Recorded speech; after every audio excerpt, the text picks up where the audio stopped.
Ada beberapa ayat di sini akan disebutkan berhubungan dengan masalah prosesi terjadinya kiamat dan tanda-tanda. Cuma dalam buku Minhajul Muslim, Syekh Abu Bakar rahimahullah, beliau menggabungkan semuanya, jadi bercampur baur dalil. Makanya saya akan bacakan dulu semua dalilnya, dan nanti kita akan coba susun prosesi kejadian kiamat itu sendiri. Sekarang ayat yang dibacakan adalah ayat yang berhubungan tentang masalah salah satu tanda-tanda hari kiamat besar. Jadi ada 11 tanda-tanda kiamat besar yang disepakati oleh para ulama. Salah satunya adalah ini. Ya. Surah Al-An'am ayat 82. A'udzu billahi minasyaitonir rajim. Wa idza waqa'al qawlu 'alaihim akhrajna lahum dabbatan minal ardi tukallimuhum anna an-nasa kanu biayatina la yuqinun. Apabila perkataan telah jatuh atas mereka, kami keluarkan sejenis binatang melata dari bumi yang akan mengatakan kepada mereka bahwa sungguhnya manusia dahulu tidak yakin kepada ayat-ayat kami. Sampai sini saya tahan dulu dan kita akan jelaskan 10 atau 11 tanda-tanda kiamat itu. Bagi teman-teman yang memegang bukunya bisa melihat di halaman 86. Saya akan bacakan hadisnya. Hadis ini riwayat Imam Muslim nomor 2901. Jadi tanda-tanda kiamat itu ada besar ada kecil. Tentu kalau tanda-tanda kiamat kecil banyak sekali. Di antaranya hadis riwayat Muslimnya juga yang berbunyi, kata Nabi SAW, tidak akan terjadi kiamat sampai aku diutus menjadi Nabi. Hitunglah 6 tanda-tanda kiamat, ini kecil. Lahirnya aku, diutusnya aku, dan meninggalnya aku. Berarti sudah ada 3 dan sudah terjadi. Kemudian akan tersebarnya ya, penyakit taun. Dan ini sudah terjadi di zaman Umar radhiyallahu anhu. Terbebasnya Palestina di zaman Umar radhiyallahu anhu, gitu kan. Kemudian pembebasan negeri Persia terjadi di zaman Umar radhiyallahu anhu. Berkumpul semua itu. Jadi 6 tanda-tanda ini sudah kelihatan semuanya. Tanda-tanda kiamat yang kecil sudah terjadi, ada yang sedang terjadi sekarang dan ada yang belum terjadi. Kalau yang sedang terjadi seperti misalnya hadis Nabi SAW yang berbunyi, tidak akan terjadi kiamat sampai orang-orang mengganti nama-nama minuman keras dengan nama-nama lain. Contoh, seperti sekarang misalnya menggantinya dengan istilah-istilah lain.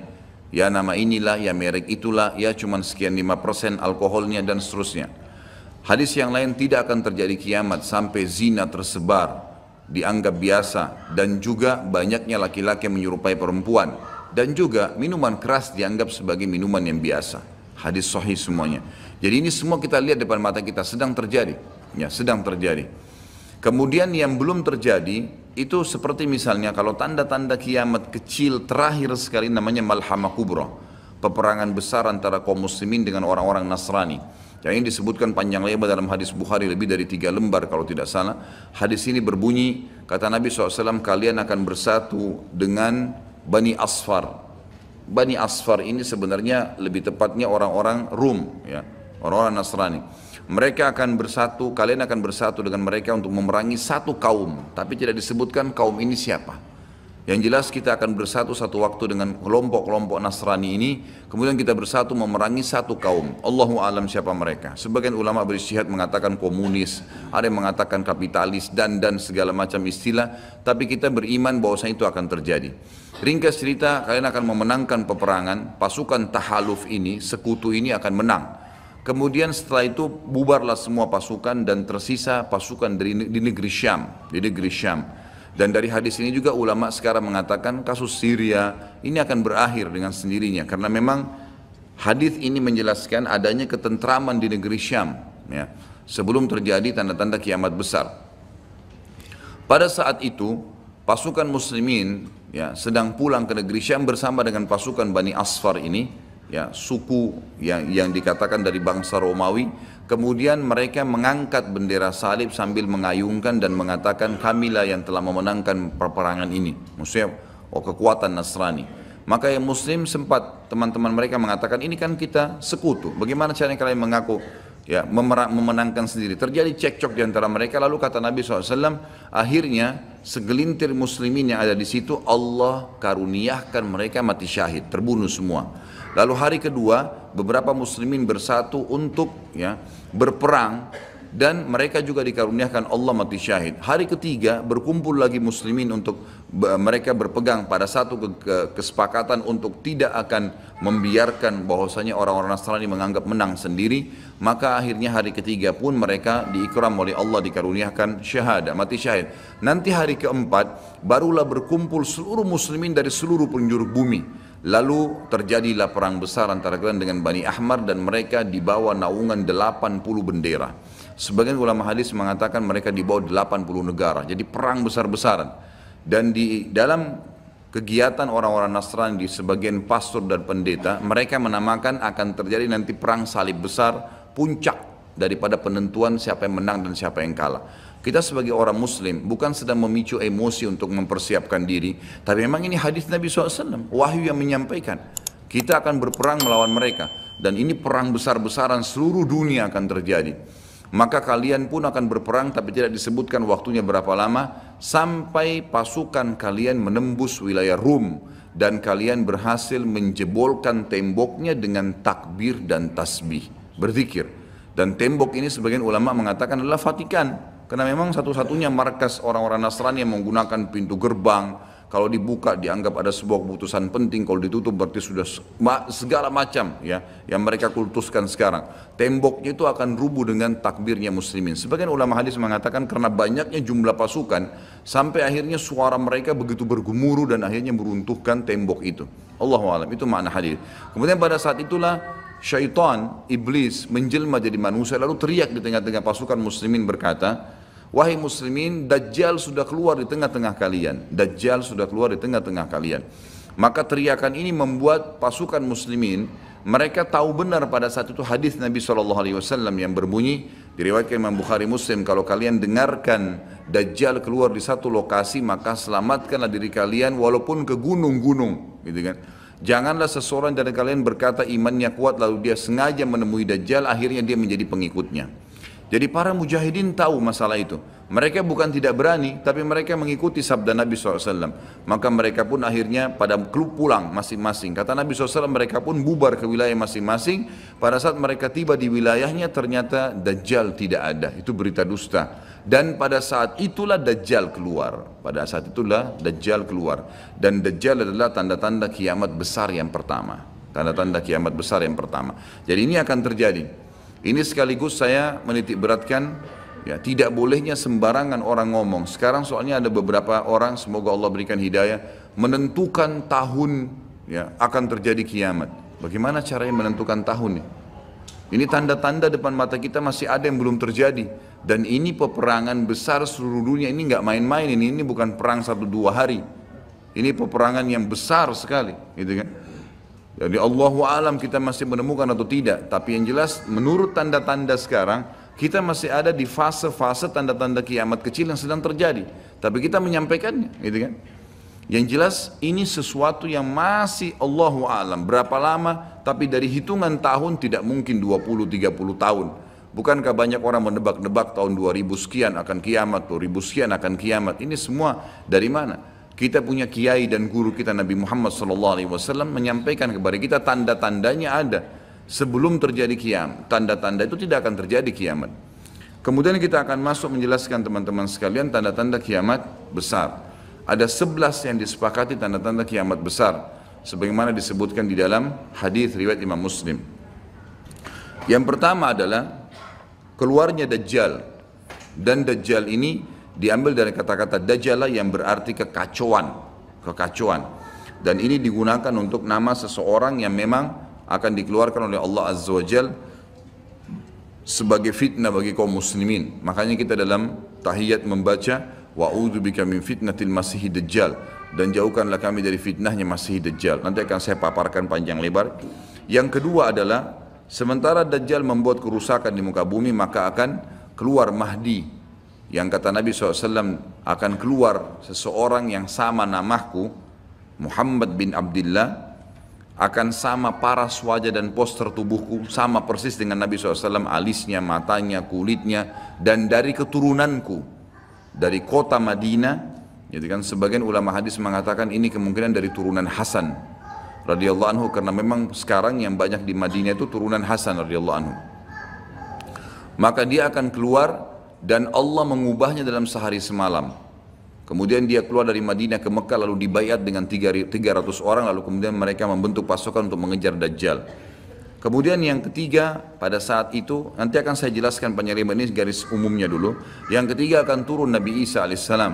Pada saat pasukan Mahdi sudah sampai di masjid, ya, Menara Putih, dikatakan, dan subhanallah, masjid itu kata ulama hadis ada sekarang di Damaskus, di ibu kota Syria. Ada masjid yang disebutkan Menara Putih dan Nabi SAW sebutkan dengan nama Menara Putih. Nanti mereka akan singgah sholat asar situ lalu Isa alaihissalam turun. Kemudian setelah itu, setelah Isa alaihissalam ya, datang turun kemudian memerangi Dajjal, datang tanda-tanda hari kiamat. Yang keempat adalah Ya'juj wa Ma'juj. Dua suku yang dari anak Adam diciptakan oleh Allah Subhanahu wa taala, tapi mereka berbeda dengan kita. Mereka sangat beringas, memakan semuanya, kala jengking, ular, hewan-hewan, jumlahnya banyak. Bahkan seseorang di antara mereka tahu kalau akan mati kalau seandainya sudah memiliki 1000 orang anak. Dan mereka akan membuat kerusakan, membunuh semua yang ditemui. Kafir, beriman, tidak ada urusan. Selain mereka akan dibunuh. Ini ada ciri-cirinya. Ya, ada ciri-ciri yang akan saya sebutkan nanti. Ringkas cerita, mereka akan buat kerusakan dan Allahu a'lam berapa lama di situ. Isa alaihissalam dan kaum mukminin akan sembunyi di gunung-gunung dan mereka akan mati bukan dengan peperangan dengan kaum mukminin tapi dengan doa Isa alaihissalam yang berdoa lalu Allah matikan mereka dengan satu kali mati. Maka semua miliaran orang yang Ya'juj ini mati tiba-tiba. Kemudian Isa alaihissalam pun berdoa kepada Allah agar dihilangkan jenazah mereka karena seluruh bumi ini dipenuhi dengan jenazah mereka. Sampai disebutkan dalam hadis mereka akan turun di sebuah sungai Tibriyah di wilayah Syam. Mereka minum sungai tersebut, orang terakhir mereka datang sudah nggak temukan lagi ada airnya, saking banyaknya jumlahnya.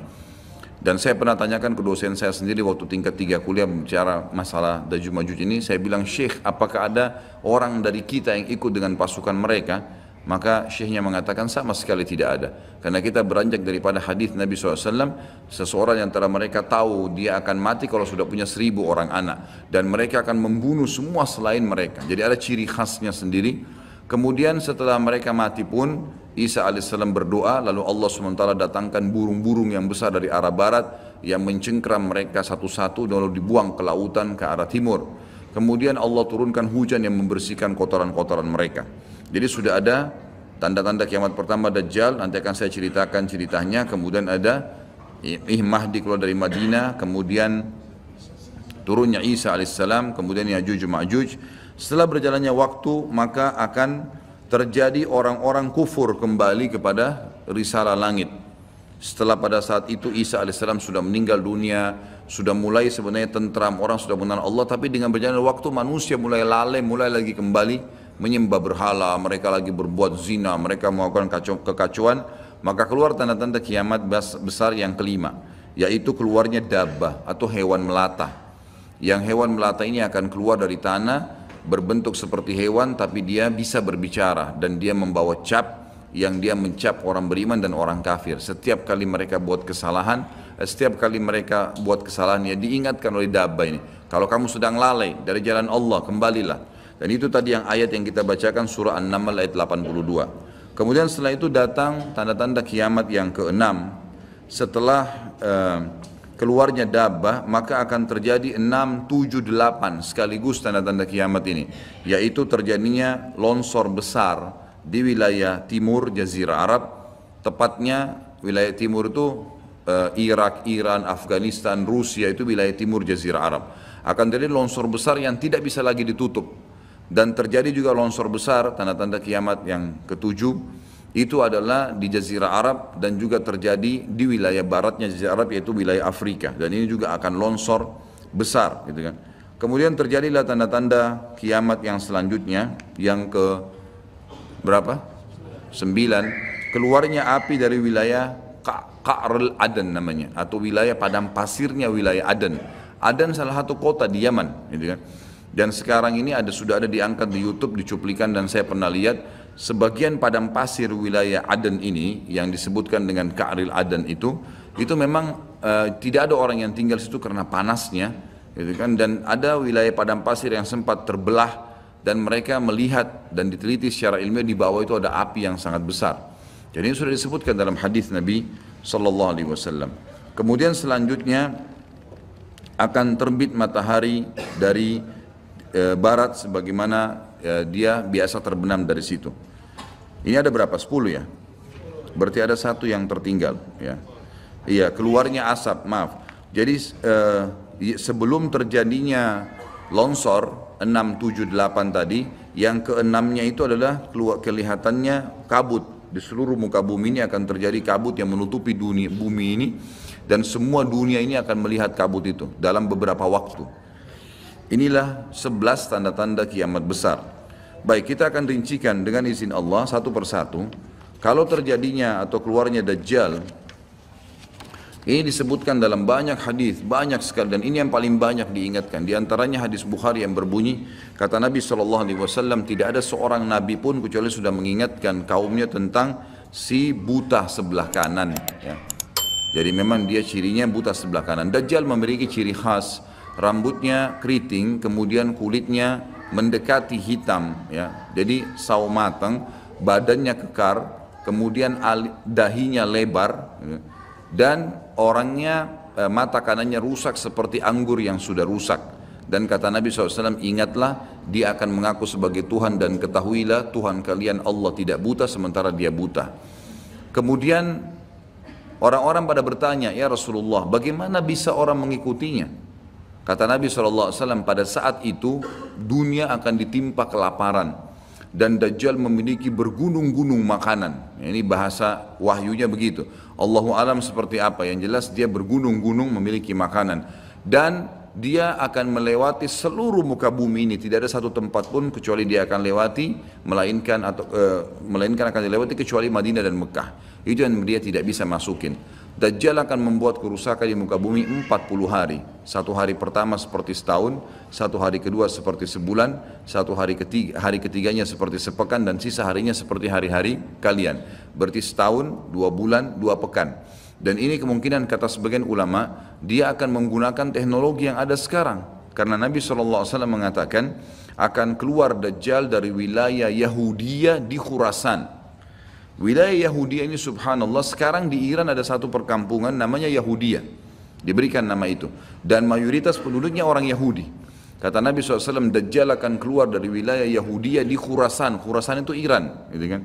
Dan sekarang ini sudah ada, semua ini ada. Tidak mungkin salah sabda Nabi SAW. Dikatakan akan keluar dan diikuti dengan 70.000 orang Yahudi. Dan sebagian ulama hadis mengatakan pada saat itu teknologi sangat canggih seperti sekarang, lebih canggih lagi, gitu kan? Sehingga Dajjal mengelilingi muka bumi ini dengan 1 tahun 2 bulan 2 pekan itu sudah kelilingi seluruh dunia. Dan setiap kali kata Nabi SAW dia memasuki sebuah wilayah dan orang-orang beriman padanya, maka wilayah itu akan subur, turun hujan dari langit. Perekonomian mereka, ya, perkebunan, peternakan, semua akan subur. Dan setiap wilayah yang ditinggalkan oleh Dajjal tidak mau beriman, maka akan susah, hujan tidak turun dari langit, hasil mereka mengurang dan seterusnya. Jadi memang ini sabda Nabi SAW, disuruh kita menghindar, bukan melawannya. Dajjal akan terus membuat kerusakan di muka bumi dan banyak sekali pengikut-pengikutnya. Kata sebagian ulama hadis, beritanya akan merambak sangat cepat dan banyak pengikutnya karena menggunakan media.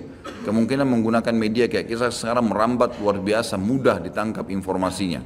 Dajjal akan dikenal oleh orang-orang, Jadi orang-orang akan banyak yang tidak beriman sama Allah, yang munafik, semuanya ikut. Termasuk ada yang mengaku Islam tapi munafikin menjadi pengikutnya Dajjal. Ya. Kemudian Dajjal akan keliling terus di muka bumi sampai dia tiba di Madinah, yang diceritakan kota Madinah. Dan dia tidak bisa memasuki kota Madinah karena di setiap pintu gerbangnya ada malaikat yang menghunuskan pedang. Ada 2 malaikat yang menghunuskan pedang dan menghadangnya. Maka Dajjal pun tidak bisa masuk. Allahu alam bagaimana ini terjadi, tapi ini sabda Nabi SAW. Lalu Dajjal pun mencari gunung tertinggi yang ada di sekitar perbatasan Madinah. Sebagian ulama yang pernah saya tangkap bahasa mereka mengatakan batas Madinah yang paling mudah dijangkau dan masuk adalah Wadi Aqiq. Wadi Aqiq sebuah lembah yang kebetulan dulu berada di depan kampus kami. Jadi di situ dianggap kalau sudah keluar dari situ berarti sudah keluar dari wilayah haram itu sendiri.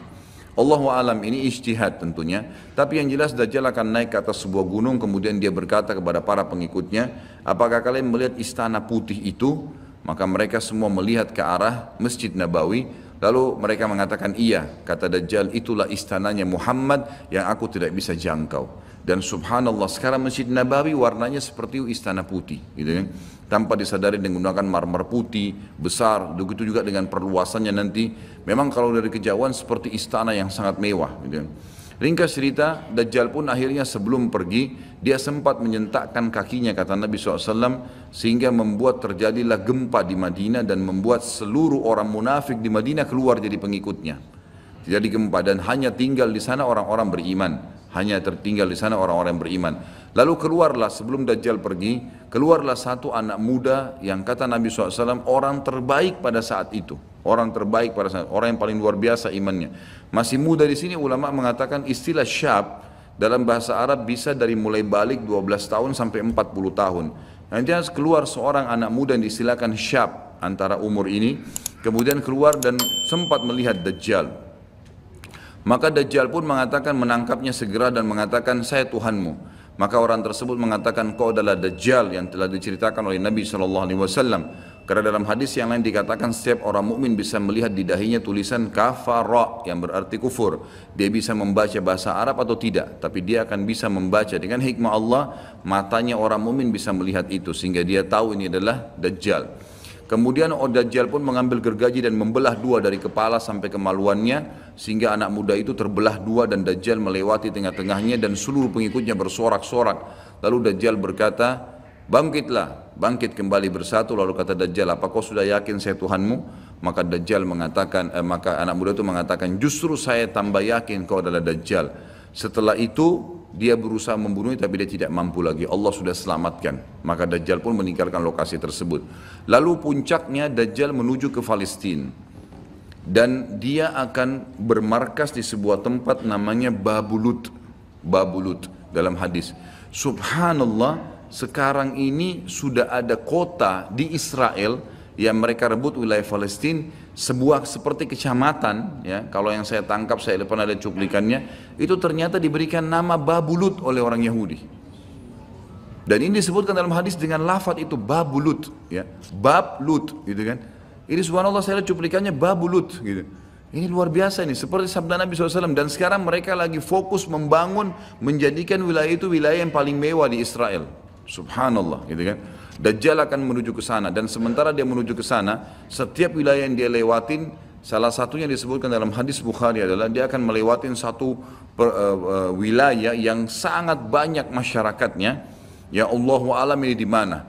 Apakah di wilayah Cina? Apakah di pokoknya masyarakat komunitasnya paling besar. Kita tahu sekarang Cina sama India ini tempat yang sangat luas. Gitu. Banyak masyarakatnya, dia akan melewati wilayah yang banyak masyarakatnya, lalu kemudian dia berkata kepada pemimpinnya, Allahu alam, ini presiden kah, raja kah, kepala suku kah, dia akan berkata bahwasanya saya Tuhanmu. Maka orang itu mengatakan, apa buktinya kau Tuhan saya? Dia bilang, bagaimana kalau saya hidupkan kedua orang tuamu? Apa kau akan percaya saya Tuhanmu? Maka orang itu berkata, tentu saja. Ada Dajjal, tunjukkan kuburannya, ditunjuk kuburannya, lalu Dajjal mengatakan, keluarlah. Maka keluarlah orang tuanya dan berkata ibu ayahnya, ikutlah pada orang ini karena ikutlah pada ini karena dia adalah Tuhanmu. Maka akhirnya kepala suku atau kepala negara itu pun menyatakan ikut dan seluruh masyarakatnya ikut. Jadi luar biasa, miliaran orang jadi pengikut Dajjal pada saat itu. Maka Nabi SAW sudah membongkar buat kita itu. Berkata apa? Itulah dua syaitan yang menjelma untuk menipu manusia, dan itu puncak terakhir sekali sebelum Dajjal menuju ke Israel. Lalu kemudian dia menuju ke Palestina, tapi disebutkan Israel, dikatakan Palestina dalam hadis. Lalu menuju ke sebuah wilayah yang namanya Babulut tadi. Lalu Dajjal berpesta pora di sana dengan pengikut-pengikutnya, mentuhankan dia berikan makanan kaya raya, segala macam dia bisa lakukan, fitnah, gitu kan. Akhirnya keluarlah. Pada saat sementara dia berjalan ke Babulut dan tiba di Babulut, keluarlah di Madinah Mahdi. Dan Mahdi ini adalah keturunan Nabi SAW tadi saya bilang, keluar dari Madinah. Kemudian Allah memperbaiki dia dalam sehari semalam. Kata sebagian ulama hadis, Allah berikan petunjuk sehingga dia menjadi baik langsung, gitu kan. Tadinya dia faham agama tapi belum diaplikasikan, sekarang dia langsung Allah SWT ubah menjadi orang yang saleh dalam sehari semalam. Lalu kemudian dia jalan, ada banyak riwayat yang menyebutkan ciri-cirinya. Di telapak tangannya ada seperti bekas, ya, tanda lahir. Tapi yang jelas yang paling mendasar mirip dengan Nabi SAW, alisnya seperti busur panah, kulitnya putih, orangnya tinggi, besar, kekar, gitu kan. Dan tadi turunan Nabi SAW namanya Muhammad bin Abdullah. Maka dia pun akhirnya didatangi oleh orang-orang yang pada saat itu sudah tahu tentang keluarnya Dajjal, sudah informasi menyebar. Maka mereka juga sudah tahu ada orang yang akan membentuk pasukan dari Madinah namanya Muhammad bin Abdullah. Lalu mereka carilah keturunan Nabi SAW itu, lalu ditemukan. Lalu mereka mengatakan, engkau lah yang telah ditunjuk oleh Nabi SAW. Maka keluarlah memimpin kami untuk memerangi Dajjal. Dia pun awalnya menolak sampai dia pergi ke Mekah, kata Nabi SAW, lalu diikuti oleh 300 orang masyarakat membaiatnya, lalu terbentuklah pasukan muslimin yang tidak tahu Allahu alam berapa jumlahnya pada saat itu.